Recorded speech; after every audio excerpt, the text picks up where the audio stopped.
Kumusta po kayo, mga minamahal naming tagapakinig?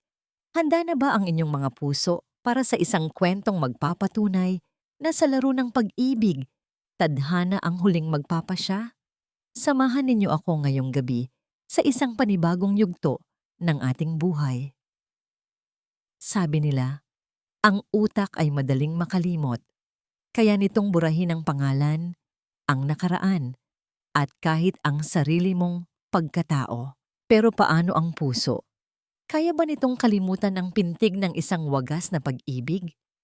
O mananatili itong gising kahit na ang lahat ay naglaho na sa dilim?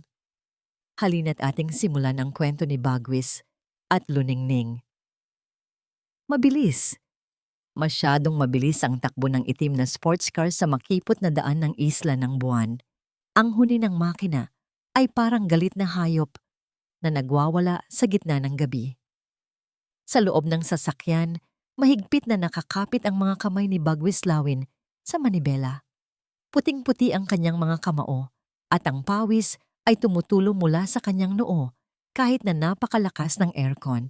Ang kanyang mga mata na laging puno ng otoridad at yabang bilang CEO ng Lawin Empire ngayon ay puno ng takot. Apak. Apak sa preno. Wala.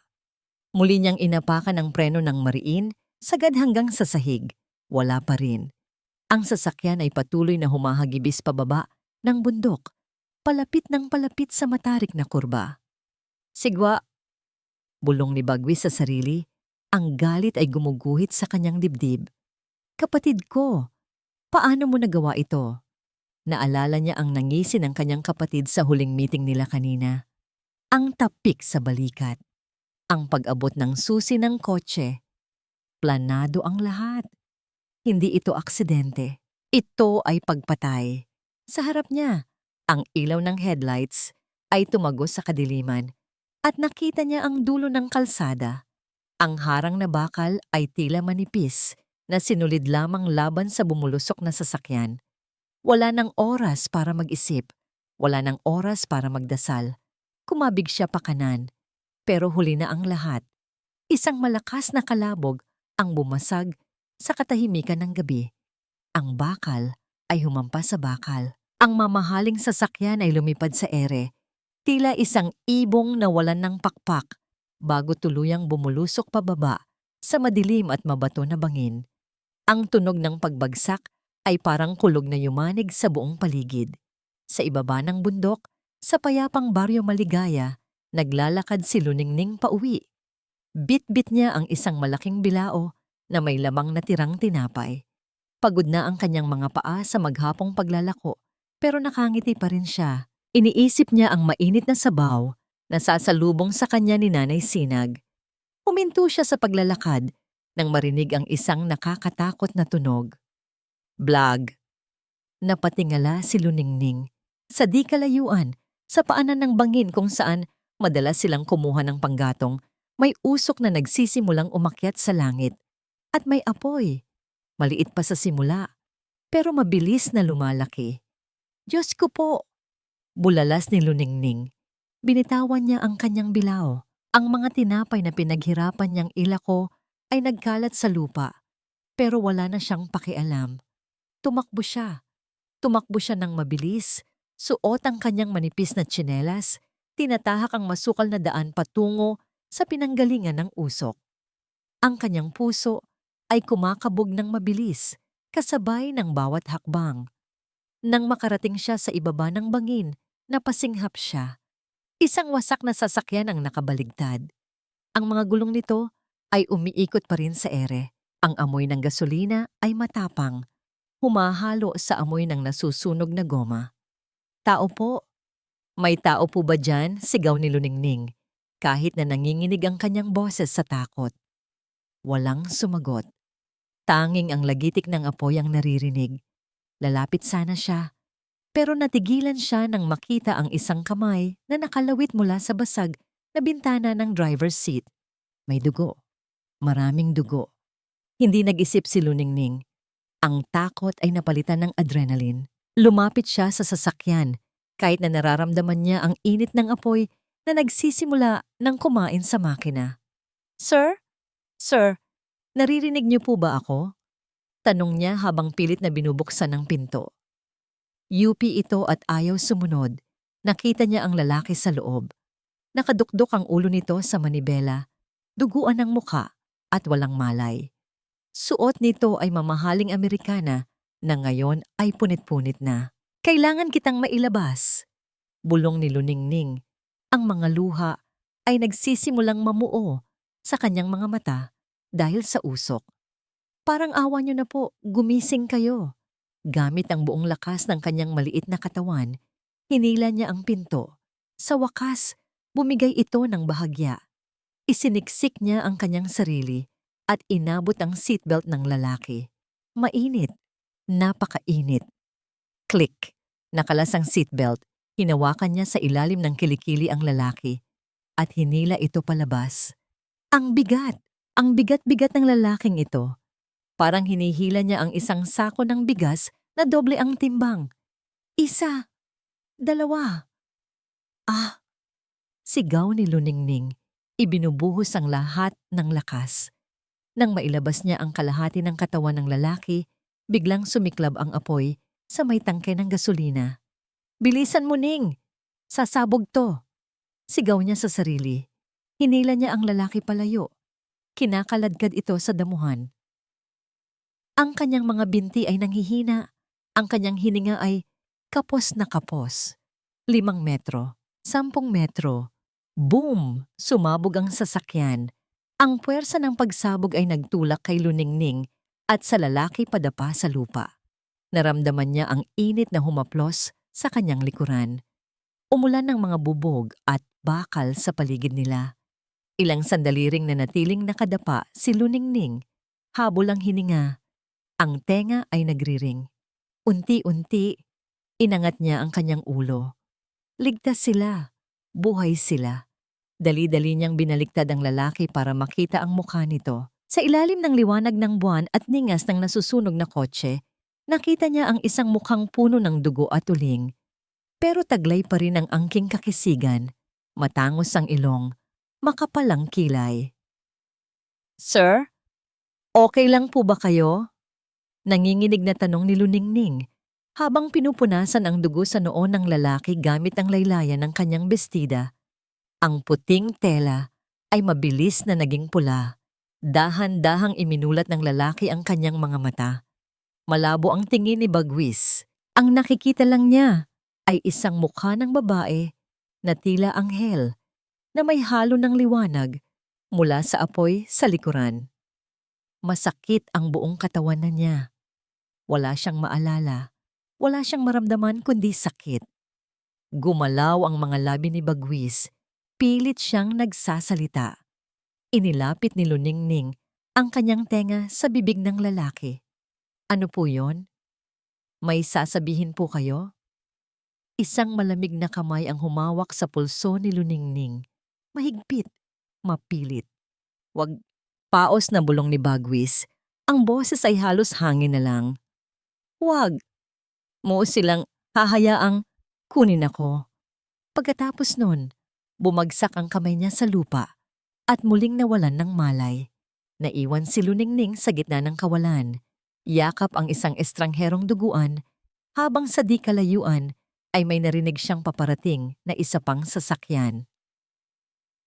Natigilan si Luningning.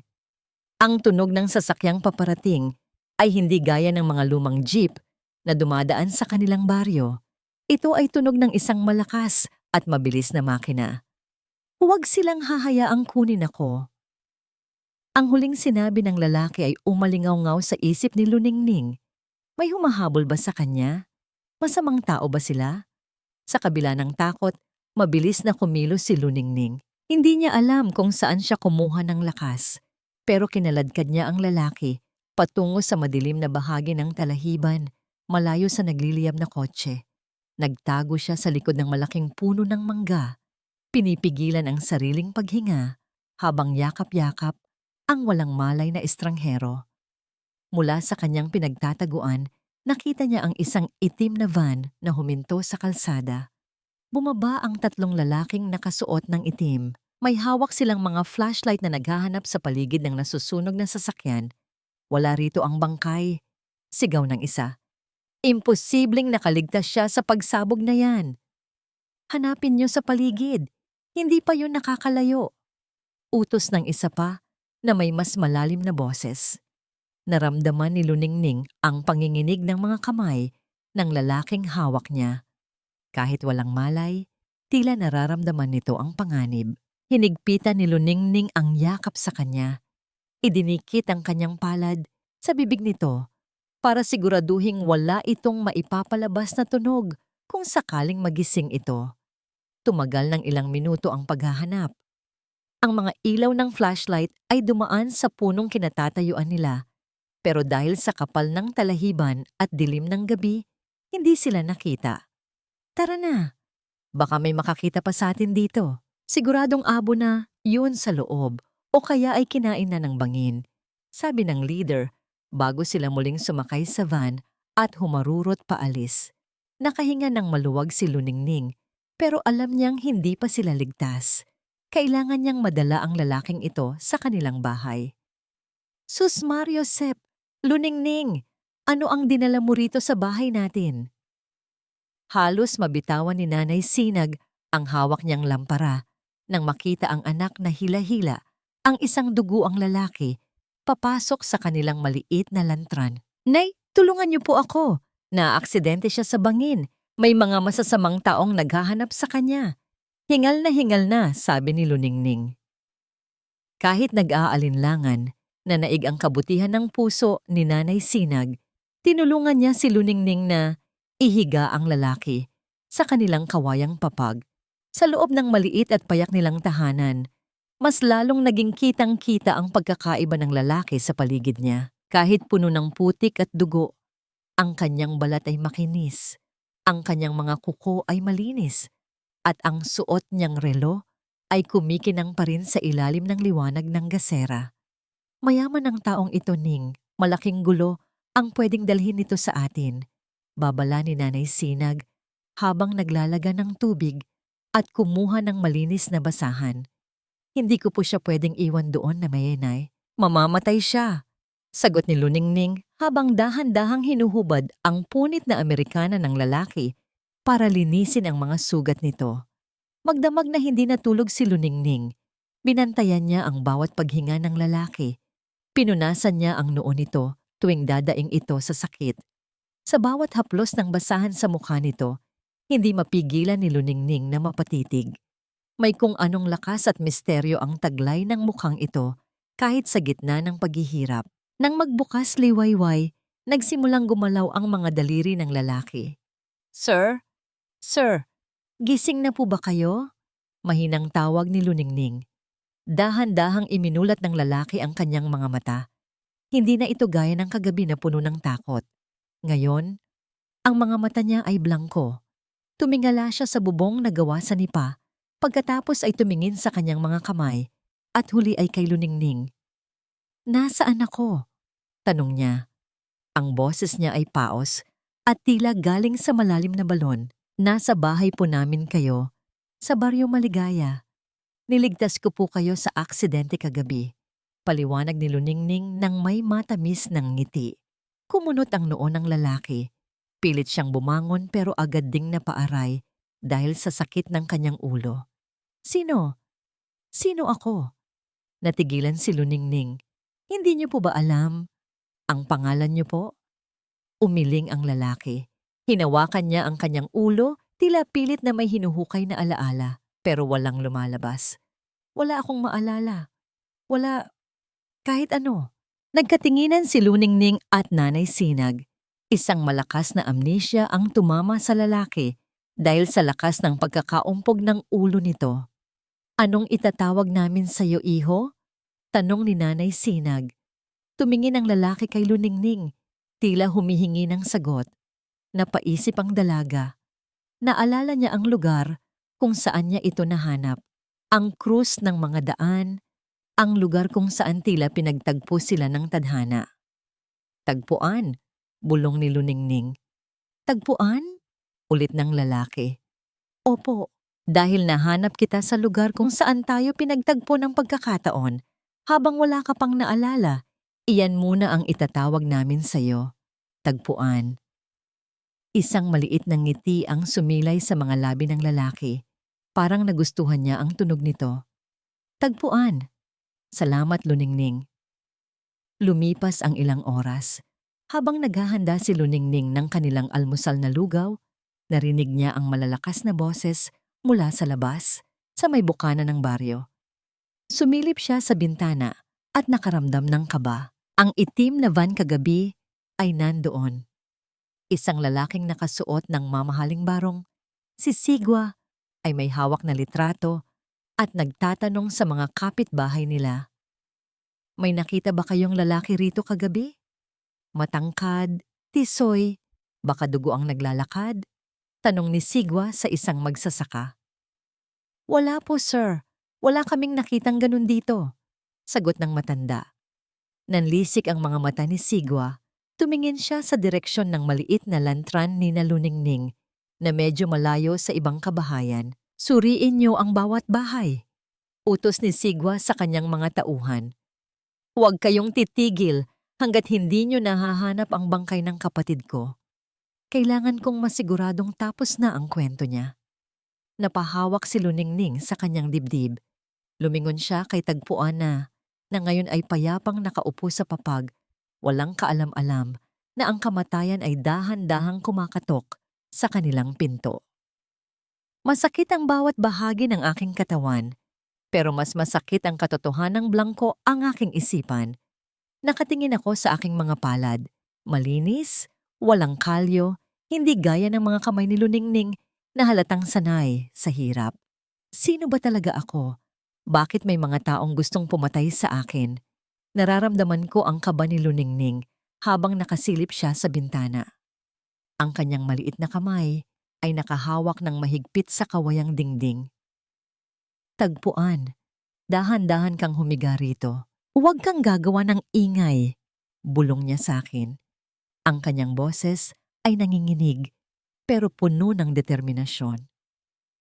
Ipinagtago nila ako sa ilalim ng mga tuyong dahon ng saging sa likod ng kanilang munting kusina. Amoy lupa, amoy usok. Narinig ko ang mabibigat na yabag ng sapatos sa labas. Iba ang tunog nito sa tsinelas ng mga taga-baryo. Wala rito, boss? Mukhang iniwan na ng mga nakatira rito ang bahay. Narinig kong sabi ng isang lalaki. Siguraduhin niyo, kapag nahanap ko ang kapatid ko, ako mismo ang tatapos sa kanya. Sagot ng isa pang boses, malamig, malupit, at tila pamilyar sa aking pandinig. Ang pangalang Sigwa ay biglang kislap sa madilim kong isipan, pero agad ding naglaho. Umalis din sila, kalaunan. Nang bumalik ang katahimikan, hinila ako ni Luningning palabas.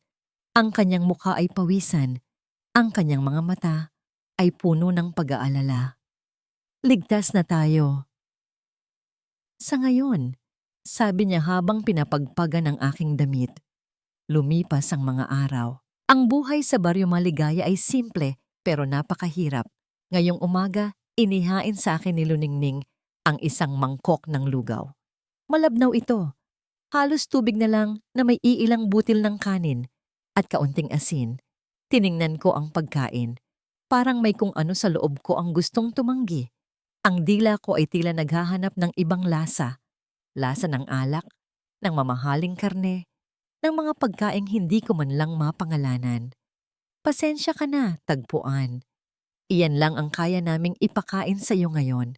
Hindi kasi ako nakapaglako ng tinapay dahil sa mga taong naghahanap sa iyo. Malungkot na sabi ni Luningning. Nakita ko ang kanyang hiya. Nakita ko ang pagod sa kanyang mga mata. Biglang kumirot ang puso ko. Kinuha ko ang kutsara at kinain ang lugaw. Matabang ito. Pero bawat subo ay tila may kasamang pagmamahal na hindi ko kailanman naramdaman noon. Masarap. Pagsisinungaling ko, pero may kasamang nangiti. Pagkatapos kumain, sinubukan ni Luningning na magluto ng kanyang mga tinapay. Mayroon silang lumang pugon sa gilid ng bahay. Pero habang sinusubukan niyang painitin ito, Umusok ng itim ang buong paligid. Nako, mukhang nasira na ang daluyan ng init. Reklamo ni Nanay Sinag. Paano na tayo magtitinda nito? Wala tayong pambili ng gamot ko kung hindi tayo makakapagluto. Napatingin ako sa pugon. Hindi ko alam kung bakit, pero parang naiintindihan ko ang mekanismo nito. Lumapit ako at tiningnan ang mga tubo at ang pagkakaayos ng mga bato. Ang aking isipan ay tila gumagana ng mag-isa, parang isang engineer na nag-aanalisa ng isang blueprint.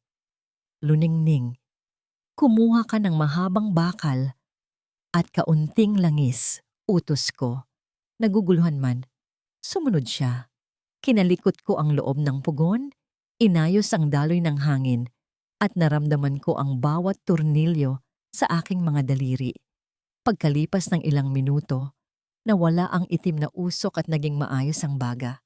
Ayos na! Sabi ko habang nagpapahid ng uling sa aking pisngi. Nanlaki ang mga mata ni Luningning. Paano mo nalaman yun? Ang galing mo, tagpuan. Tumawa siya at bigla akong niyakap sa tuwa. Natigilan ako. Ang amoy niya ay amoy sariwang hangin at harina. Ang init ng kanyang katawan ay tila gumigising sa mga bahagi ng aking puso na matagal nang tulog. Sa mga sumunod na oras, tinulungan ko siyang magmasa ng harina. Ang aming mga kamay ay madalas magkabangga sa loob ng malaking planggana. Sa tuwing nangyayari iyon, parang may kuryenteng dumadaloy sa aking balat. Pinanood ko si Luningning habang maingat niyang hinuhubog ang mga tinapay. Ang kanyang pawis ay tumutulo mula sa kanyang sentido, at ang liwanag ng apoy mula sa pugon ay nagbibigay ng ginintuang kulay sa kanyang balat. Napakaganda niya. Isang kagandahang hindi kailangan ng kahit anong hiyas. Ngumiti siya sa akin, isang ngiting tapat at puno ng pag-asa. Sa sandaling iyon, parang ayaw ko na munang maalala kung sino ako. Kung ang pagiging tagpuan ay nangangahulugang kasama ko ang babaeng ito, sapat na yon. Pero ang kapayapaan ay panandalian lamang. Habang inilalabas namin ang mga bagong lutong tinapay, biglang tumahimik ang mga ibon sa paligid. Ang hangin ay naging malamig. May naramdaman akong kakaiba. Isang pakiramdam ng panganib na tila nakabaon na sa aking sistema. Lumingon ako sa direksyon ng ridgetop, ang mataas na bahagi ng burol na nakatanaw sa bahay ni Luningning. Sa gitna ng mga malalagong dahon ng puno ng niyog, may isang kislap ng metal ang tumama sa sikat ng araw. Isang lente, isang scope ng baril. Ang target ay hindi ako. Ang pulang tuldok ng laser ay dahan-dahang gumagapang sa likod ni Luningning habang siya ay nakayuko at nag-aayos ng tinapay. Luningning, dapa! Sigaw ko sa buong lakas ko. Hindi ko naintindihan ang nangyari. Sa isang iglap, naramdaman ko na lang ang bigat ng katawan ni Tagpuan na bumagsak sa akin. Napasubsob ako sa lupa, kasabay ng isang matalas at nakakabinging tunog ng pagputok. Tsak! Ang bilao ng mga tinapay na kakaayos ko lang ay tumalsik. Ang mga pandesal na pinaghirapan naming masahin ay nagkalat sa putikan at ang basket ay butas na parang may dumaang mainit na bakal. Tagpuan, ano yon? Anong nangyari? Gulat na gulat kong tanong. Ang dibdib ko ay parang sasabog sa kaba. Huwag kang titingala. Luningning, gumapang ka papunta sa likod ng pugon, bilis. Ang boses ni Tagpuan ay hindi na gaya ng dati. Wala na ang kalituhan. Ang boses niya ngayon ay matigas, puno ng utos at tila sanay sa ganitong panganib. Kinaladkad niya ako. Hindi siya nag-aalinlangan. Isang putok pa ang narinig ko. Tumama ito sa semento ng pugon at tumalsik ang mga tipak nito sa aking braso. May baril sila, Luningning. Kailangan nating tumakas dito. Hindi ligtas si Nanay Sinag kung mananatili tayo sa bahay. Sabi niya habang mabilis na sumusulyap sa burol. Si Nanay! Nay! Sigaw ko. Nasa loob siya ng bahay, nakadapa na siya sa sahig. Nakita ko siya. Mas kailangan nating ilayo ang mga kalaro ni kamatayan dito sa bahay niyo. Ako ang habol nila. Hinawakan ni Tagpuan ang aking kamay. Napakatigas ng kanyang pagkakahawak. Isang hawak na nagsasabing hindi niya ako bibitiwan kahit anong mangyari. Tumakbo kami patungo sa masukal na bahagi ng gubat sa likod ng aming sagingan. Kasabay ng aming pagtakbo ay ang biglang pagbuhos ng malakas na ulan. Parang nakikiramay ang langit. Ang malalaking patak ng ulan ay nagsilbing tabing para hindi kami makita ng sniper mula sa itaas. Madulas ang daan. Ilang beses akong muntik ng madapa, pero bawat beses ay naroon ang mga braso ni Tagpuan para saluhin ako. Humahangos kami, ang putik ay bumabalot na sa aming mga binti, hanggang sa marating namin ang isang maliit na kuweba sa tabi ng sapa na madalas naming taguan noong bata pa ako kapag naglalaro. Pumasok kami sa loob, madilim, malamig, at tanging ang ingay lang ng ulan at ang aming mabilis na paghinga ang naririnig. Nanginginig ako, hindi lang dahil sa ginaw, kundi dahil sa takot. Sino ba ang mga taong yun? Bakit nila kami gustong patayin? Luningning. Lumapit sa akin si Tagpuan. Hinawakan niya ang aking mga balikat. Kahit madilim, nakikita ko ang ningning ng kanyang mga mata. Ayos ka lang ba? May sugat ka ba? Umiling ako, pero ang mga luha ko ay hindi ko na napigilan. Humalo ang mga ito sa tubig ulan sa aking pisngi. Tagpuan, natatakot ako. Sino ka ba talaga?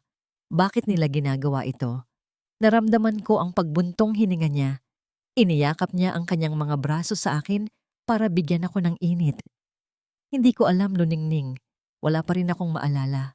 Pero isa lang ang sigurado ko. Hindi ko hahayaang saktan kanila dahil sa akin. Hinding-hindi. Tiningala ko siya.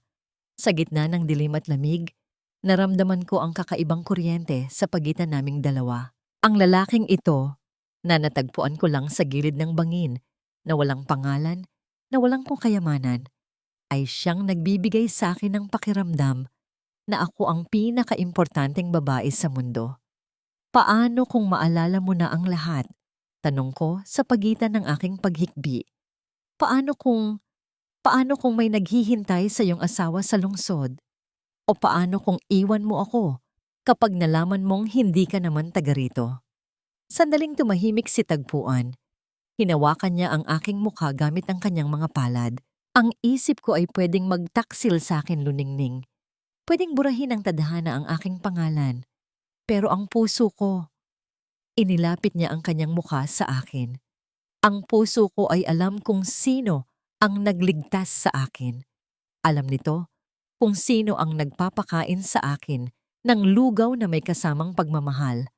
Ang puso ko, Luningning, ikaw lang ang nakikilala nito ngayon.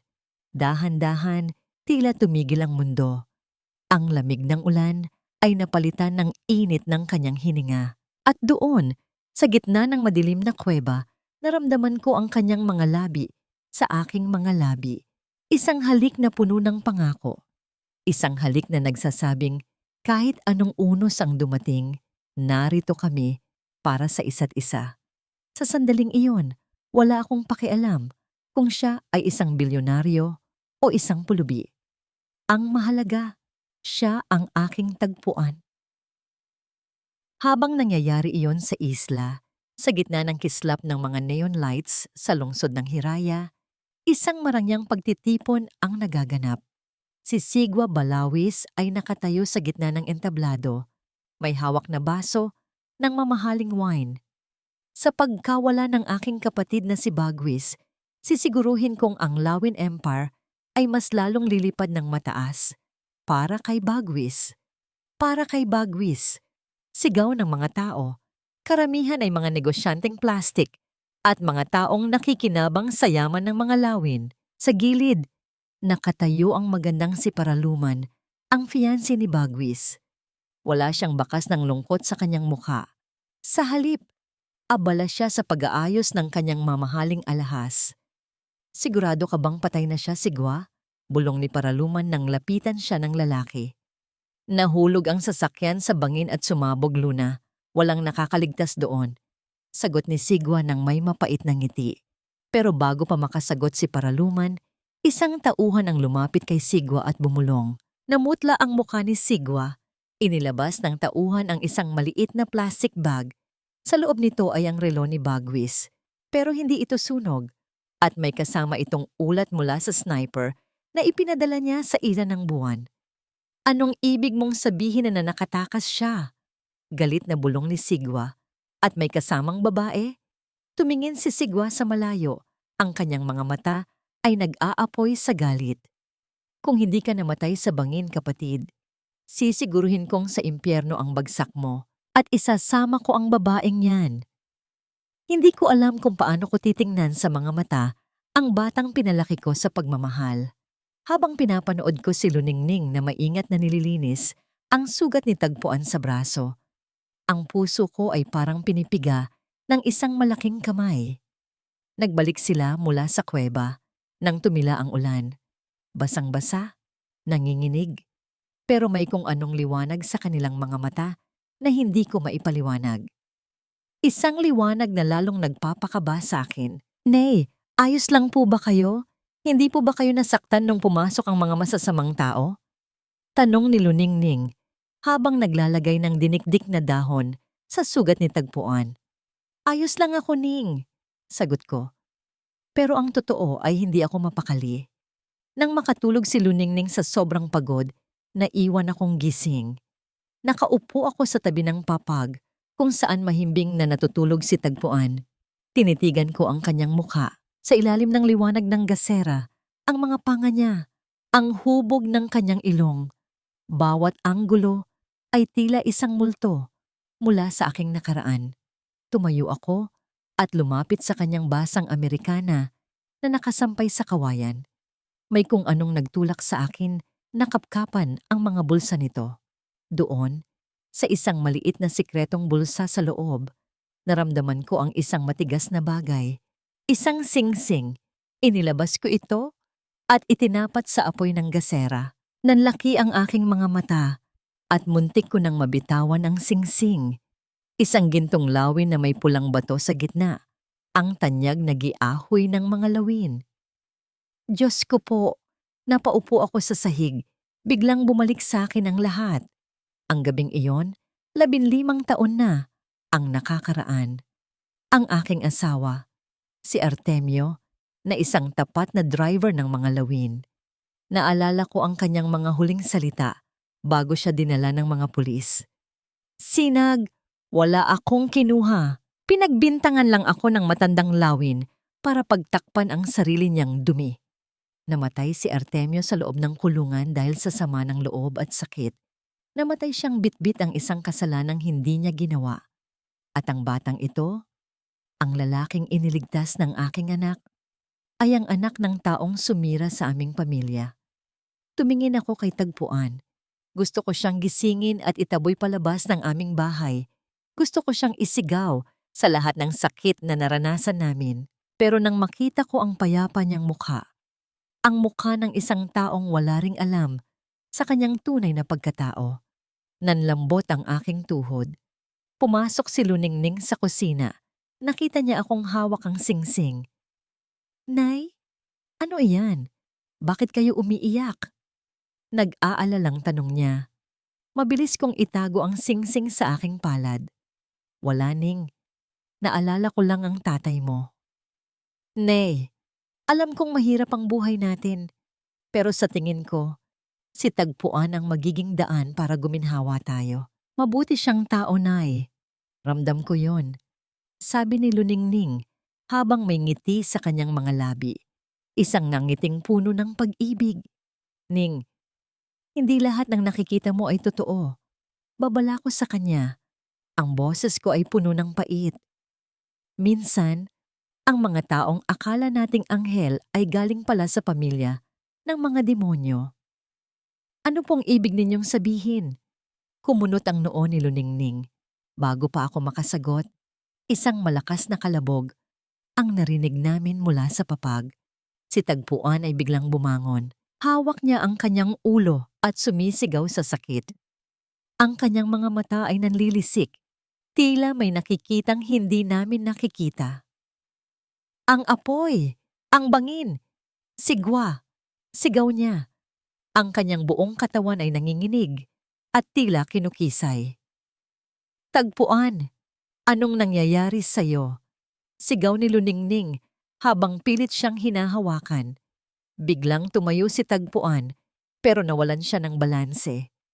Ang kanyang ulo ay tumama nang napakalakas sa poste ng aming bahay.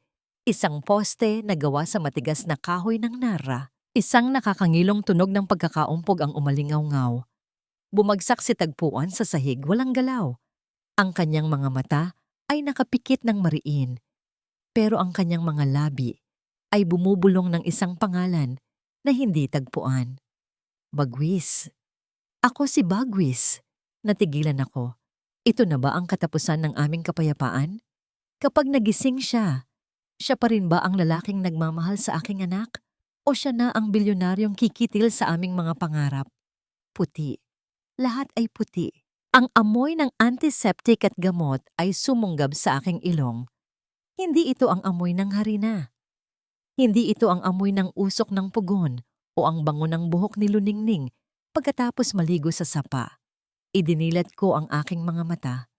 Ang kisame ay hindi gawa sa nipa, kundi semento.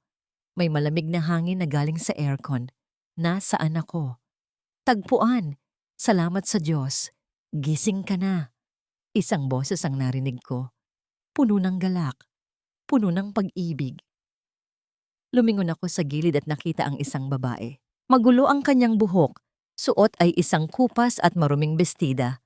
At ang kanyang mga mata ay mugto sa pag-iyak. Kumunot ang noo ko. Sino ka?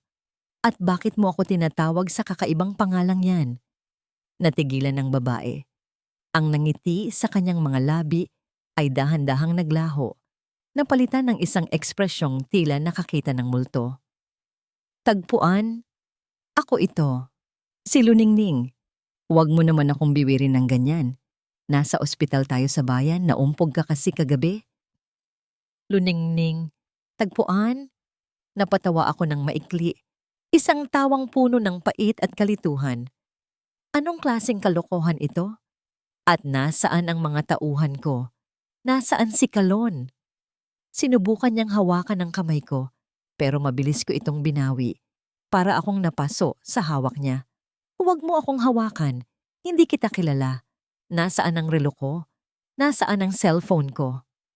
Pero niligtas kita sa bangin. Garalgal na ang boses niya. Dinala kita sa bahay namin. Ilang linggo tayong magkasama. Tagpuan. Nagluto tayo ng tinapay.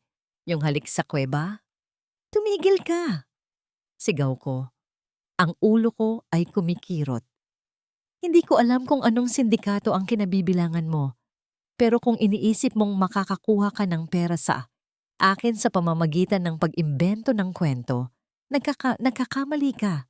Ako si Bagwis Lawin, CEO ng Lawin Empire, at hindi ako nakikipaghalikan sa mga babaeng gaya mo sa loob ng kuweba. Bumagsak ang mga balikat ni Luningning. Ang mga luha niya ay nagsimulang pumatak. Pero hindi ko naramdaman ang awa na dapat kong maramdaman. Ang tanging nararamdaman ko lang ay ang pangangailangangang makaalis sa lugar na ito, sa baryong ito na amoy kahirapan. Eksaktong bumukas ang pinto ng VIP room. Pumasok ang isang lalaking nakasuit. Si Kalon, ang tapat kong assistant. Kasunod ang isang napakagandang babae na amoy mamahaling pabango. Sir Bagwis, salamat sa langit, buhay kayo. Sigaw ni Kalon. Bagwis, darling. Patakbong lumapit sa akin si Paraluman at niyakap ako. Akala ko ay iniwan mo na ako. Napakabaho rito sa probinsyang ito. Tara na, iuwi na kita sa Maynila. Tumingin ako kay Kalon. Kalon, ihanda ang chopper. Ngayon din. Ayoko nang manatili rito kahit isang minuto. Sino siya, Bagwis? Tanong ni Paraluman habang nakaturo kay Luningning na tila isang basurang nakaharang sa daan. Tiningnan ko si Luningning. Nakatayo lang siya doon, nanginginig. Hawak ang isang maliit na panyo na may burdang pangalan ko. Malili, pangalang Tagpuan. Wala. Isang taga-baryo na nagdala sa akin dito? Malamig kong sagot. Kalon, bigyan mo siya ng pera. Bayaran mo ang lahat ng nagastos niya at dagdagan mo para tumahimik na siya. Tagpuan, bulong ni Luningning. Hindi pera ang kailangan ko. Ang kailangan ko ay ikaw, yung lalaking nangako sa akin sa kuweba. Hindi ko na siya pinakinggan. Tumayo ako. Inayos ang aking hospital gown at naglakad palabas habang inaalalayan ni Paraluman. Nilampasan ko si Luningning na parang isa lamang siyang hangin. Narinig ko ang malakas na tunog ng elis ng helicopter sa labas ng ospital. Nang sumakay ako, sumilip ako sa bintana. Sa ibaba, nakita ko si Luningning. Tumatakbo siya sa landing pad, iwinawagayway ang kanyang mga kamay, gulo-gulo ang buhok, at sumisigaw ng isang pangalang hindi ko na pag-aari. Ang kanyang figura ay paliit ng paliit habang tumataas ang helicopter. Kalon, tawag ko sa aking assistant habang nakatingin sa ulap. Yes, sir? Imbestigahan mo ang babaeng yan. Luningning Dalisay ang pangalan. Alamin mo kung may kinalaman siya sa pagtatangka sa buhay ko. Kung sinusubukan niya akong i-blackmail gamit ang mga alaalang sinasabi niya, siguraduhin mong hindi na siya makakalabas ng kulungan. Ipinikit ko ang aking mga mata. Ang imahe ng umiiyak na babae sa putikan ay naglaho na sa aking isipan. Pinalitan ng malamig na plano para sa paghihiganti kay Sigwa. Ang agila ay nagbalik na at sa kanyang paglipad, nakalimutan na niya ang pugad na nagbigay sa kanya ng init nung siya ay sugatan. Ang ingay ng mga busina at ang usok ng mga sasakyan ay sumasakal sa akin. Hawak ko ng mahigpit ang strap ng aking luma at kupas na bag. Sa loob nito, nakabalot sa isang malinis na panyo, ay ang gintong singsing na may tatak ng lawin. Ito na lang ang tanging pag-asa ko. Naniniwala ako na kapag nakita ito ni Tagpuan, ni Bagwis, ay maaalala niya ang lahat. Hindi maaring maglaho ng ganoon na lang ang mga gabing magkasama kami sa ilalim ng ulan. Nakatayo ako sa harap ng Lawin Empire. Ang gusaling ito ay napakataas, tila abot langit, at ang mga dingding nito ay gawa sa kumikinang na salamin. Nakikita ko ang sarili kong refleksyon, isang babaeng nakasuot ng luma at maluwag na t-shirt, maong na pantalon na may mantsa ng putik, at tsinelas na manipis na ang swelas. "Saan po kayo, miss?" Tanong ng gwardiyang nakauniporme nang subukan kong pumasok. Ang tingin niya sa akin ay puno ng panghuhusga. Nais ko po sanang makausap si Sir Bagwis Lawin. Mahina kong sagot. Natawa ang gwardiya, isang tawang nakakainsulto. "Miss, hindi ito charity center. Ang CEO ay hindi tumatanggap ng mga walk-in, lalo na kung ang hitsura ay gaya mo. Umalis ka na bago ko patawagin ng pulis. Pero kailangan niya itong makita." Pilit ko habang kinukuha ang panyo sa bag ko. "Mahalaga ito sa kanya." Sabi nang umalis, tinulak ako ng gwardiya, kaya napaupo ako sa mainit na semento ng sidewalk. Nagkalat ang laman ng bag ko. Eksaktong huminto ang isang marangyang puting sasakyan sa harap ng lobby. Bumukas ang pinto at lumabas ang isang babaeng tila reyna sa ganda. Si Paraluman. Nakasuot siya ng pulang dress na abot tuhod at dekalidad na high heels. "Ano itong gulo na ito?" Maarte niyang tanong habang nag-aayos ng salamin sa mata. "Ito po kasing pulubi na ito, ma'am. Pilit na naghahanap kay Sir Bagwis." Sagot ng gwardiya. Tumingin sa akin si Paraluman. Ang kanyang mga mata ay nanliit. Ikaw yung babae sa ospital sa probinsya, di ba? Yung Luningning." Tumayo ako at pinagpagan ang aking sarili. "Opo, Ma'am Paraluman. Kailangan ko lang po makausap si Tagpuan, si Bagwis. May ibabalik lang po ako sa kanya." Lumapit sa akin si Paraluman. Amoy na amoy ko ang kanyang mamahaling pabango. Isang amoy na tila lalong nagpapakita kung gaano ako kababa sa mundong ito. "Listen to me, you little brat," bulong niya sa akin. Sapat lang para kami ang makarinig. "Ang lalaking kilala mo ay patay na. Ang kaharap mo ngayon ay si Bagwis Lawin at hinding-hindi siya papatol sa isang basurang gaya mo." Akala mo ba hindi ko alam ang balak mo? Gusto mo lang ng pera, di ba? Hindi po totoo yan. Sigaw ko habang tumutulo ang mga luha ko. Biglang kinuha ni Paraluman ang kanyang designer bag. Mabilis ang kanyang kamay. Inihulog niya ang kanyang mamahaling wallet sa paanan ko. Pagkatapos ay bigla siyang sumigaw. Magnanakaw. Tinangka niyang nakawin ang wallet ko. Tulong! Nagulat ako. Ano pong sinasabi niyo? Hindi ko po ginagawa yan. Agad akong sinunggaban ng 2 gwardiya. Pinilipit nila ang aking mga braso sa likod. Nasaktan ako ng husto, pero mas masakit ang nakita ko sa sumunod na sandali. Bumukas ang malaking pinto ng Lawin Empire. Lumabas si Bagwis, kasunod si Kalon, at ang iba pang mga lalaking nakabarong. Mukha siyang napakakapangyarihan, napakalayo. Bagwis, Bagwis, tulungan mo ako. Sigaw ko sa buong lakas ko. Huminto si Bagwis. Tumingin siya sa direksyon ko.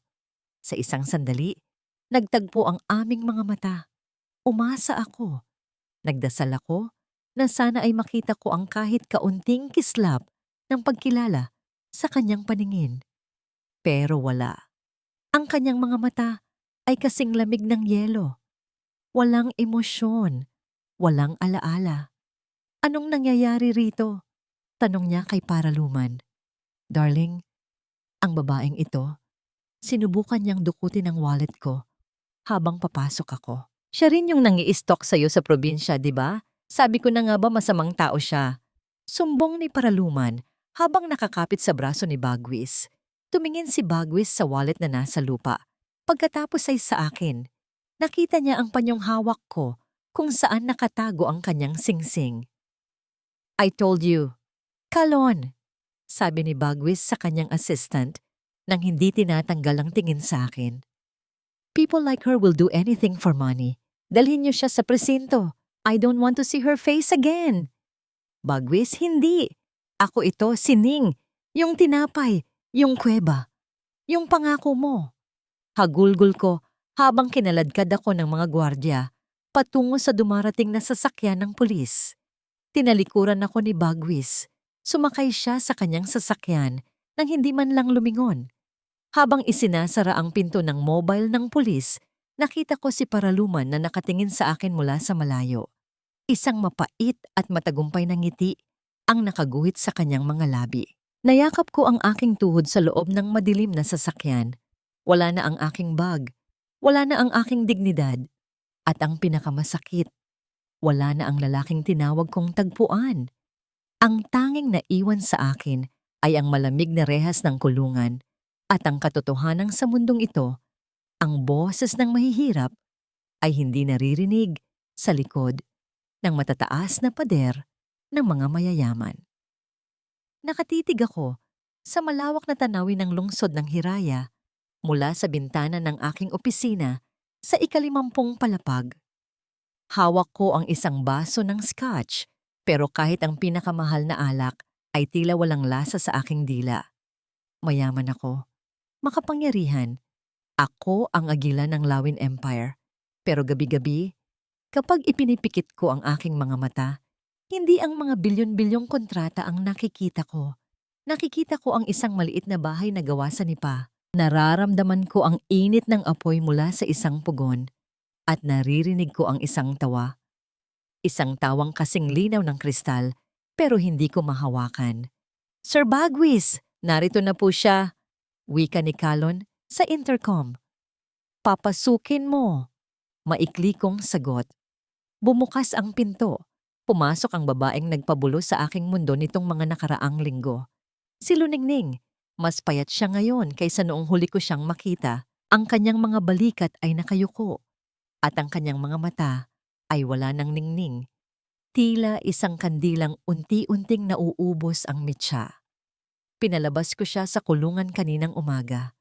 Sinabi ko kay Kalon na gagawin ko ito para imbestigahan ang kanyang modus operandi.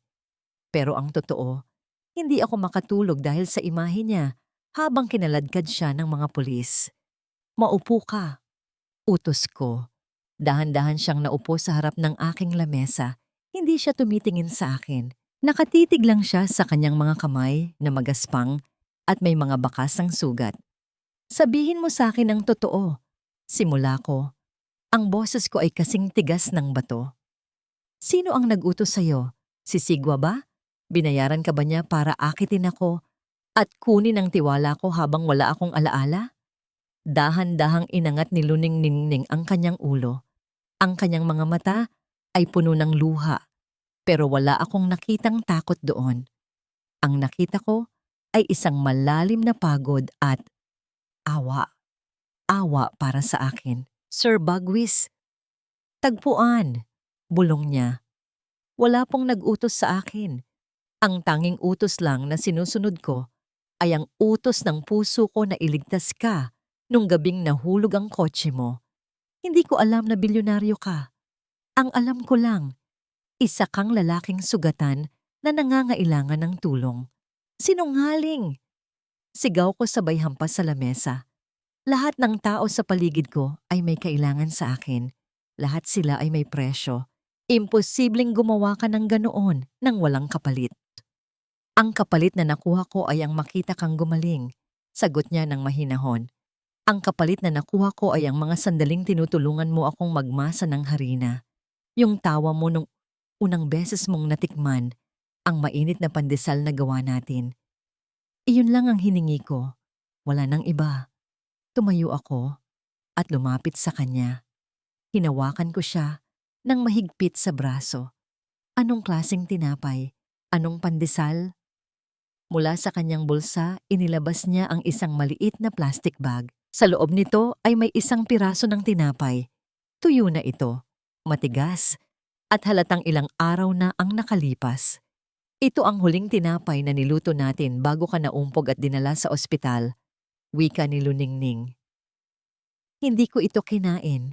Itinago ko ito dahil ito na lang ang tanging ebidensya na minsan naging masaya tayo. Kinuha ko ang tinapay. Ewan ko kung anong pumasok sa isip ko, pero kumuha ako ng maliit na piraso at kinagat ito. Zap!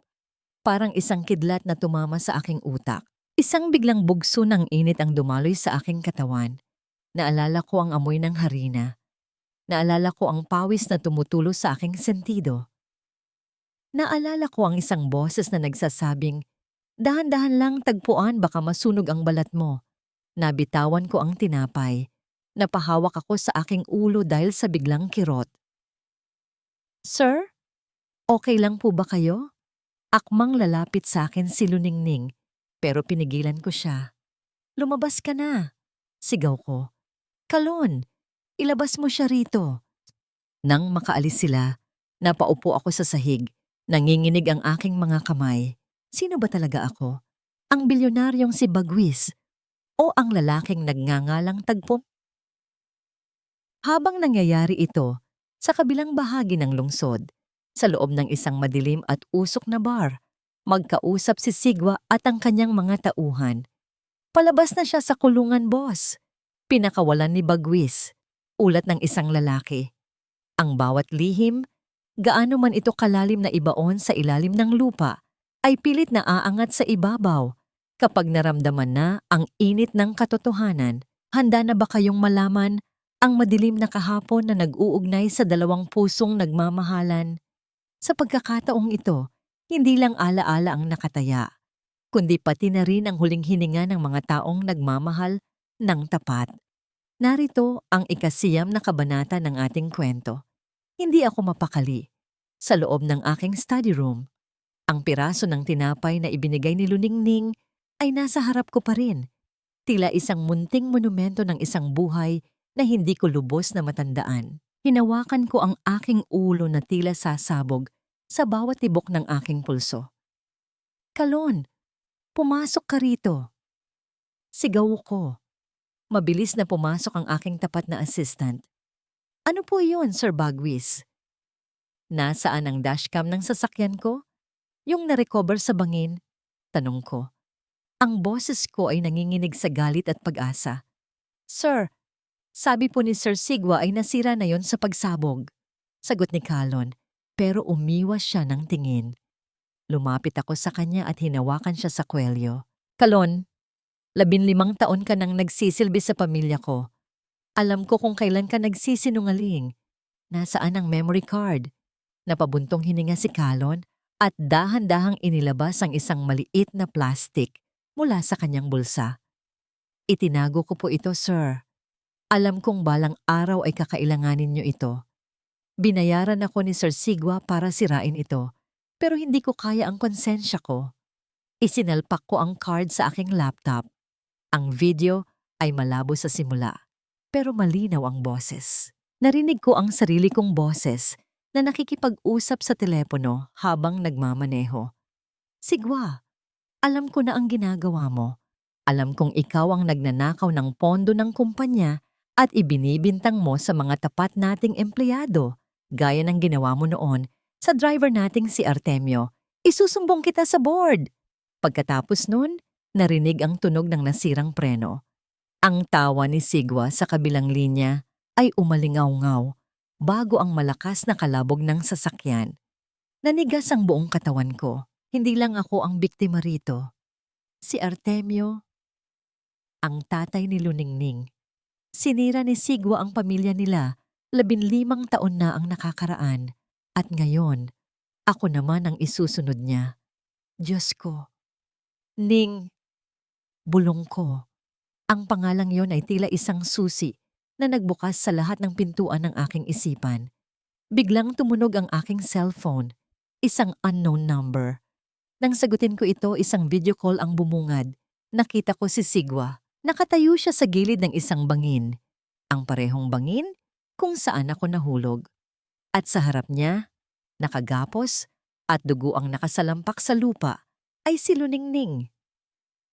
Bagwis, my dear brother, bati ni Sigwa ng may demonyong nangiti. Nakita mo na ba ang video? Sayang naman, huli na ang lahat. Ang babaeng ito, ang munting Luningning mo, ay mukhang gusto nang sumunod sa tatay niya sa hukay. Sigwa, pakawalan mo siya. Wala siyang kinalaman dito. Sigaw ko sa telepono. Oh, may kinalaman siya, Bagwis. Siya ang dahilan kung bakit ka nabubuhay. At siya rin ang magiging dahilan kung bakit ka mamamatay. Sabi ni Sigwa, halika rito sa isla ng buwan. Mag-isa. Kung hindi, itutulak ko siya rito sa bangin gaya ng ginawa ko sa'yo. Pinatay niya ang tawag. Tumakbo ako palabas ng mansyon. Sumakay ako sa aking sasakyan at humarurot patungo sa airport para sa aking private chopper. Habang nagmamaneho ako ng mabilis, ang ulan ay nagsimulang bumuhos ng malakas. Ang bawat patak ng ulan sa windshield ay tila mga luha ni Luningning. Sa bawat kislap ng kidlat, bumabalik ang mga alaala. Naalala ko na. Naalala ko na ang lahat. Naalala ko ang unang beses na idinilat ko ang aking mga mata at nakita ang anghel na mukha ni Ning. Naalala ko ang lasa ng malabnaw na lugaw na tila pinakamasarap na pagkain sa mundo dahil siya ang naghain. Naalala ko ang init ng kanyang labis sa kuweba at ang pangako kong hindi ko siya iiwan. Ning, patawarin mo ako. Sigaw ko sa loob ng sasakyan. Patawarin mo ako, mahal ko. Ang sakit sa aking ulo ay nawala. Napalitan ng isang nag-apoy na determinasyon. Hindi ako ang agila na mangbibiktima. Ako ang agila na mananalba. Pagdating ko sa isla ng buwan, madilim na ang paligid. Ang hangin ay humahampas ng malakas. Naglakad ako patungo sa dulo ng bangin. Doon, nakita ko sila sa ilalim ng ilaw ng mga headlights ng sasakyan ni Sigwa. Nandito na ako, Sigwa! Sigaw ko habang hinihingal. Mabuti naman, sabi ni Sigwa habang tinututukan ng baril si Luningning sa ulo. Ngayong gabi, tatapusin natin ang kwento ng mga lawin. At ang babaeng ito ang magiging unang saksi sa iyong huling pagbagsak. Tumingin ako kay Luningning. Kahit hirap na siyang huminga, kahit puno ng pasa ang kanyang mukha, nang makita niya ako, sumilay ang isang mahinang ngiti sa kanyang mga labi. Tagpuan, bulong niya. Ning, huwag kang matakot. Nandito na si Tagpuan. Sabi ko nang may buong katapatan. Sa sandaling iyon, wala na ang bilyonaryong si Bagwis Lawin. Ang nakatayo sa harap ng kamatayan ay ang lalaking natagpuan sa kalsada. Ang lalaking walang ibang yaman, kundi ang pag-ibig ng babaeng nasa harap niya. Ang hangin sa isla ng buwan ay tila humihiyaw kasabay ng malakas na ulan. Sa dulo ng bangin, kung saan nagsimula ang lahat, nakatayo si Sigwa habang hinihila ang buhok ni Luningning. Ang baril ay nakabaon sa sentido ng babaeng mahal ko. Bitawan mo siya, Sigwa. Ako ang kailangan mo, hindi ba? Sigaw ko. Ang boses ko ay halos malunod ng ingay ng kulog. Oo, Bagwis. Ikaw. Ikaw na laging paborito ni Dad. Ikaw na laging bida. Tumawa si Sigwa, isang tawang puno ng baliw na galit. Pero tingnan mo ang sarili mo ngayon. Nakaluhod sa putikan para sa isang hamak na babaeng taga-probinsya. Tagpuan? Huwag. Mahinang bulong ni Luningning. Ang kanyang muka ay puno ng pasa. Ang kanyang labi ay duguan. Pero ang kanyang mga mata ay nananatiling matapang. Alam mo ba, Luningning, lalong hinigpitan ni Sigwa ang hawak sa kanya. Ang pamilyang Lawin ang pumatay sa tatay mo. Ang tatay ni Bagwis ang nagpakulong kay Artemio. Isang sumpa ang pagmamahalan niyo. Mali ka, Sigwa. Sigaw ko habang dahan-dahang humahakbang papalapit. Alam ko na ang lahat. Napanood ko ang dashcam. Ikaw ang nagnakaw ng pera ng kumpanya 15 taon na. Ang nakakaraan. Ikaw ang nagtanim ng ebidensya sa locker ni Artemio. Pinatay mo ang tatay ni Luningning para pagtakpan ang sarili mo. Natigilan si Sigwa. Ang kanyang kamay na may hawak ng baril ay nanginig ng bahagya. At ang tatay natin, namatay siya sa pagsisisi dahil nalaman niya ang totoo bago siya pumanaw. Kaya sa akin niya iniwan ang lahat dahil alam niyang wala kang puso. Patuloy ko. Manahimik ka. Manahimik ka. Sigaw ni Sigwa. Itinutok niya ang baril sa akin. Iyon ang pagkakataong hinihintay ko. Ngayon, Ning! Sigaw ko. Kahit nangihina, ginamit ni Luningning ang huling lakas niya. Kinagat niya ng napakadiin ang braso ni Sigwa. Aha! Napasigaw sa sakit si Sigwa at nabitawan niya si Luningning. Sumugod ako. Buong lakas kong sinalubong si Sigwa. Nagpagulong-gulong kami sa maputik na lupa, malapit sa dulo ng bangin. Ang ulan ay nagpahirap sa aming labanan. Bawat suntok ay may kasamang galit ng 15 taong panloloko. Papatayin kita, Bagwis. Akin ang Lawin Empire. Sigaw ni Sigwa habang sinasakal ako. Naramdaman ko ang pagguho ng lupa sa ilalim namin. Isang maling galaw at pareho kaming mahuhulog sa kailaliman. Bagwis! Sigaw ni Luningning. Sinubukan niyang lumapit para tumulong pero biglang lumabas si Paraluman mula sa anino ng mga puno. May hawak na matalim na kahoy. Huwag kang makialam, taga-baryo! Sigaw ni Paraluman at akmang sasaksakin si Luningning. Pero bago pa man madapuan ng kamay ni Paraluman si Luningning, isang putok ng baril ang umalingaw-ngaw.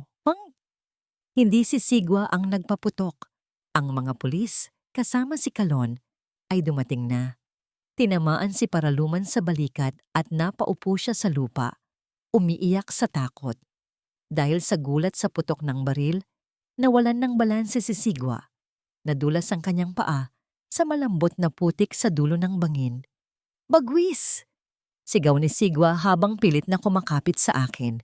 Dahil sa bigat niya, nahila niya ako. Pareho kaming nahulog sa gilid. Hindi! Ang sigaw ni Luningning ang huling narinig ko. Sa isang iglap, naramdaman ko ang malamig na hangin at ang hila ng gravity.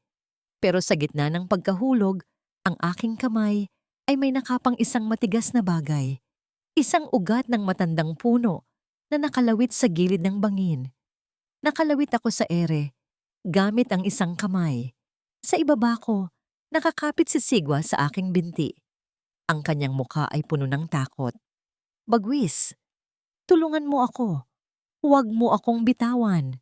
Pagmamakaawa ni Sigwa, tumingala ako. Nakita ko si Luningning na nakadapa sa gilid ng bangin. Pilit na inaabot ang aking kamay. Ang kanyang mukha ay basang-basa ng ulan at luha. Tagpuan! Kapit lang! Huwag kang bibitiw! Sigaw niya. Naramdaman ko ang dahan-dahang pagkapunit ng ugat ng puno. Hindi kami kayang dalhin ng ugat kung dalawa kami. Ang kaway ng kamatayan ay napakalapit na. Sigwa, tiningnan ko ang aking kapatid.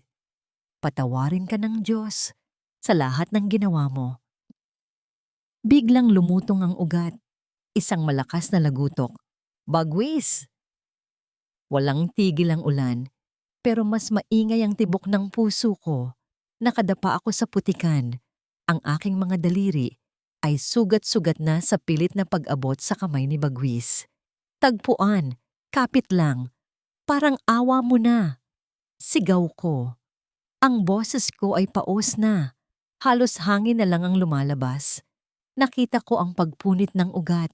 Nakita ko ang takot sa mga mata ni Bagwis. Hindi para sa sarili niya, kundi para sa akin. At sa ibaba niya si Sigwa ay parang isang demonyong pilit siyang hinahila pababa sa impyerno. Ning, bitaw na!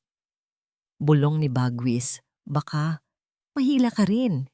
Hindi kita bibitawan. Hagulgol ko. Sa huling pagkakataon, lumutong ang ugat. Pero bago pa sila tuluyang bumulusok, naramdaman ko ang mabilis na pagdating ni Kalon at ng mga pulis.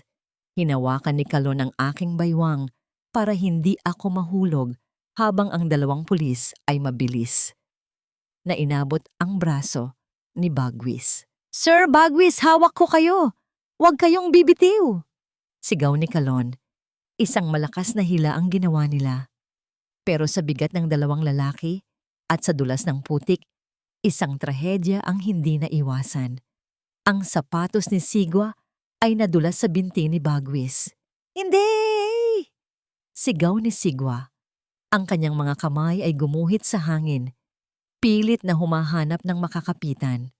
Nanlaki ang mga mata ko nang makita ko ang pagbitaw ng mga daliri ni Sigwa sa binti ni Bagwis.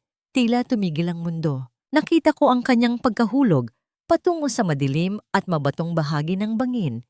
Isang malakas na kalabog ang narinig namin sa ibaba, kasunod ng katahimikang mas nakakatakot pa sa kulog. Sir Bagwis! Hila-hila na nila si Bagwis paakyat. Nang sa wakas ay may ahon siya, agad akong sumugod at niyakap siya ng napakahigpit. Basang-basa kami, puno ng putik at dugo. Pero wala akong pakialam. Naririnig ko ang tibok ng puso niya. Buhay siya. Buhay ang aking tagpo... Ning! Bulong niya habang nakabaon ang muka sa aking balikat. Salamat. Salamat at hindi mo ako binitawan. Kahit kailan? Tagpuan. Kahit kailan. Sagot ko habang humahagulgol sa tuwa. Isang linggo ang lumipas. Nakatayo ako sa veranda ng isang malaking kwarto sa ospital. Hindi na ito ang maliit na ospital sa probinsya. Ito ay sa lungsod na, pero sa pagkakataong ito, hindi na ako pinagtatabuyan ng mga gwardiya. Bumukas ang pinto at iniluwas si Bagwis. Nakasuot siya ng puting polo, maayos na ang kanyang buhok, at wala na ang mga bendas sa kanyang mukha. Pero ang pinakamahalaga, ang kanyang mga mata, wala na ang lamig na nakita ko noon sa Lawin Empire. Ang mga matang nakatingin sa akin na ngayon ay ang mga matang nagmahal sa akin sa Isla ng Buwan. Handa ka na ba? Tanong niya nang may malambot na ngangiti. Tumango ako. Handa na, Bagwis. Tagpuan. Pagtatama niya sa akin. Para sa'yo, ako pa rin si Tagpuan. Dinala niya ako sa isang press conference na inorganisa ni Kalon.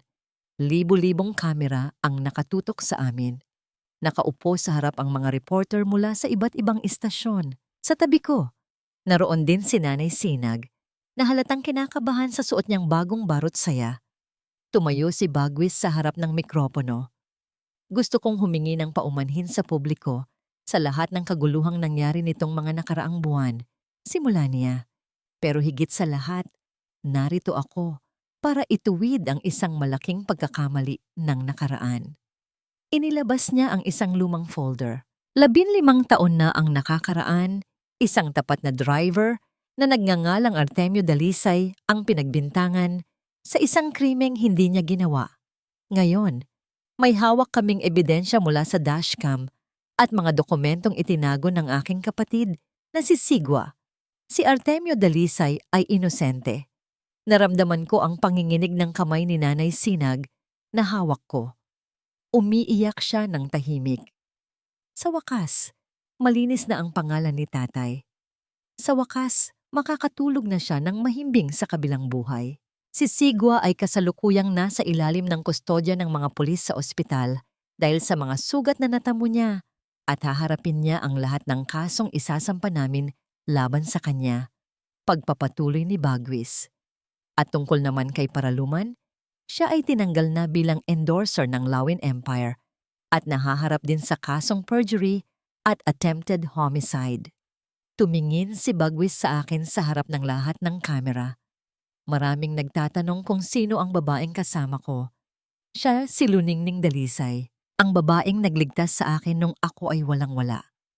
Ang babaeng nagturo sa akin na ang tunay na yaman ay hindi nabibilang sa dami ng pera sa bangko, kundi sa dami ng pagmamahal na kaya mong ibigay.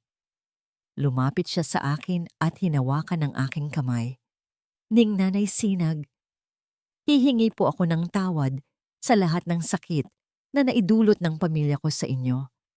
Hindi ko man maibabalik si Artemio, sisiguraduhin ko naman na ang natitirang bahagi ng buhay niyo ay mapupuno ng katarungan at kaligayahan. Niyakap ni Nanay Sinag si Bagwis. Ang galit na itinago niya sa loob ng maraming taon ay tila natunaw sa isang sandali. Salamat, iho, bulong ni Nanay. Salamat sa pagpili sa katotohanan. Nang gabing iyon, bago kami bumalik sa probinsya para ayusin ang aming munting bahay, dinala ako ni Bagwis sa rooftop ng Lawin Empire. Mula rito, ang mga ilaw ng lungsod ay parang mga bituin sa lupa. Alam mo, Ning, sabi niya habang nakatanaw sa malayo. Nung nawala ang alaala ko, akala ko ay nawala na ang lahat sa akin. Pero nung nahanap kita, na-realize ko na yun pala ang unang pagkakataon na naging totoo ang buhay ko. Ako rin, tagpuan. Sagot ko. Akala ko ay habang buhay na lang akong maglalako ng tinapay sa hirap. Pero tinuruan mo akong mangarap. Inilabas niya mula sa kanyang bulsa ang gintong singsing. Ang singsing na tinangka kong ibalik sa kanya noon sa kalsada. Sabi mo noon, gusto mo lang itong ibalik sa akin dahil mahalaga ito. Wika niya. Kinuha niya ang aking kamay. Tama ka. Mahalaga ito. Pero mas mahalaga kung ang magsusuot nito ay ang babaeng nagbigay sa akin ng bagong buhay. Dahan-dahan niyang isinuot ang singsing sa aking daliri. Luningning Dalisay, hindi na kita hahayaang mawala pa sa paningin ko. Handa ka bang samahan ng isang agila sa kanyang paglipad, hindi bilang tagapaglingkod, kundi bilang kanyang reyna? Hindi ko na kailangang mag-isip. Sa ilalim ng liwanag ng buwan, ang aking sagot ay kasing linaw ng pagsikat ng araw. Ang hangin sa Baryo Maligaya ay amoy bulaklak ng dapo at sariwang kawayan. Malayo sa maingay at mausok na lungsod ng Hiraya, ang katahimikan dito ay musika sa pandinig. Ngayong araw, ang kalsadang madalas lakaran ni Luningning habang naglalako ng tinapay ay natatakpan ng mga puting talulot ng rosas. Hindi isang marangyang katedral ang pinili ni Bagwis. Pinili niya ang maliit at lumang kapilya sa tapat ng krus ng mga daan, ang mismong tagpuan kung saan siya nahanap ni Luningning na duguan at walang pag-asa. Sa loob ng kapilya, nakatayo si Bagwis Lawin. Wala siyang suot na mamahaling tuksido mula sa Europa. Sa halip, suot niya ay isang barong Tagalog na gawa sa pinakamahusay na pinya. May burdang mga pakpak ng agila sa balikat. Ngunit sa kabila ng kanyang kisig, ang kanyang mga kamay ay bahagyang nanginginig habang naghihintay. Sir, relax lang. Mas mahirap pa yata ito kaysa sa board meeting. Biro ni Kalon na nasa tabi niya. Napangiti si Bagwis. Kalon, sa board meeting, alam ko ang resulta. Pero dito ko ibinibigay ang buong buhay ko. Biglang tumugtog ang isang malambot na himig ng gitara. Ang pintuan ng kapilya ay dahan-dahang bumukas. Napasinghap ang lahat. Pumasok si Luningning. Inaalalayan ni Nanay Sinag. Suot ni Luningning ang isang modernong Filipiniana na gawa sa puting seda. Simple lang ito. Walang masyadong hiyas. Pero ang tunay na nagpakinang sa kanya ay ang kanyang mga mata na tila may sariling bituin sa loob. Ang kanyang buhok ay may palamuting maliliit na sampagwita na nagbibigay ng napakabangong amoy sa paligid. Habang naglalakad siya sa altar, ang bawat hakbang ay tila isang pagbabalik tanaw. Mula sa putikan ng bangin, sa pagmamasa ng harina, sa malamig na rehas ng kulungan, hanggang sa sandaling ito. Nang marating nila ang altar, iniabot ni Nanay Sinag ang kamay ng anak kay Bagwis. "Iho, alagaan mo ang aking bituin," bulong ni Nanay Sinag na may luha ng kagalakan. "Pangako po, Nanay," sagot ni Bagwis ng may buong paggalang. Sa gitna ng seremonya, humarap ang dalawa sa isa't isa para sa kanilang mga panata. "Luningning," simula ni Bagwis. Ang boses niya ay malalim at puno ng emosyon. "Natagpuan kita sa sandaling wala akong kahit na ano. Wala akong pangalan. Wala akong yaman. Wala akong alaala. Pero sa kabila ng lahat ng yon, minahal mo ako. Tinuruan mo akong mabuhay ng tapat. Ngayong naibalik na sa akin ang lahat, nais kong malaman mo na ang pinakamahalagang titulong hawak ko ay hindi ang pagiging CEO, kundi ang pagiging tagpuan ng iyong puso. Pangako, simula sa araw na ito, ang aking mga pakpak ay magsisilbing proteksyon mo at ang aking puso ang magiging tahanan mo habang buhay." Umiiyak na si Luningning habang nakangiti. "Tagpuan, nung una kitang makita sa bangin, akala ko ay ako ang nagligtas sa iyo. Pero ang totoo, ikaw ang nagligtas sa akin. Iniligtas mo ako sa takot na baka hanggang dito na lang ang buhay ko. Binigyan mo ako ng dahilan para lumaban at maniwala na ang katarungan ay para rin sa mga gaya namin. Hindi kita minahal dahil ikaw si Bagwislawin. Minahal kita dahil ikaw ang lalaking kasama kong nangarap sa harap ng pugon. At hanggang sa huling pintig ng aking puso, ikaw lang ang aking tanging tagpuan." Isinuot nila ang mga singsing sa isa't isa. Ang gintong lawin na ngayon ay simbolo na ng pag-asa at hindi na ng pait. "I now pronounce you husband and wife. You may kiss the bride," wika ng pari. Sa gitna ng masigabong palakpakan ng mga taga-baryo at mga piling kaibigan mula sa lungsod, hinalikan ni Bagwis si Luningning. Isang halik na nagbubuklod sa dalawang magkaibang mundo. Pagkatapos ng kasal, tumuloy ang lahat sa isang simpleng salo-salo sa harap ng bahay ni Nanay Sinag. Pero bago magsimula ang kainan, tumayo si Bagwis para sa isang mahalagang anunsyo. "Bago tayo magdiwang, nais ko pong ipaalam sa inyong lahat na ngayong araw, formal ko nang itinatatag ang Artemio Dalisay Foundation. Layunin po nito na magbigay ng libreng legal na tulong at edukasyon para sa mga manggagawang biktima ng kawalang katarungan. At bilang simula, magpapatayo rin kami ng isang malaking panaderya rito sa Baryo Maligaya na magbibigay ng trabaho sa lahat ng nais magsimulang muli. Ang pangalan nito ay Tinapay ng Pag-asa." Naghiyawan ang mga tao sa tuwa. Si Nanay Sinag ay napahawak sa kanyang dibdib, tila nararamdaman ng presensya ng kanyang asawa na nakangiti mula sa langit. Nang lumubog ang araw, naglakad ang mag-asawa patungo sa lugar kung saan sila unang nagkita, sa gilid ng kalsada na overlooking ang bangin. Pero ngayon, wala na ang usok at takot.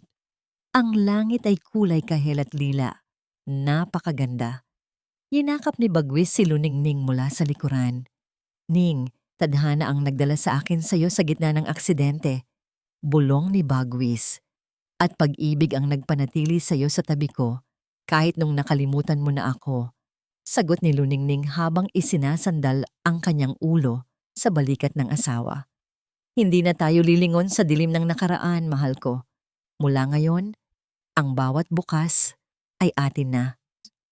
Nag-abot ang kanilang mga kamay, mahigpit na magkahawak habang pinapanood ang dahan-dahang pagpikit ng araw. Ang kanilang kwento ay patunay na sa kabila ng lahat ng twists at sakit ng buhay, ang puso ay laging nakakahanap ng daan pauwi sa kanyang tunay na tagpo.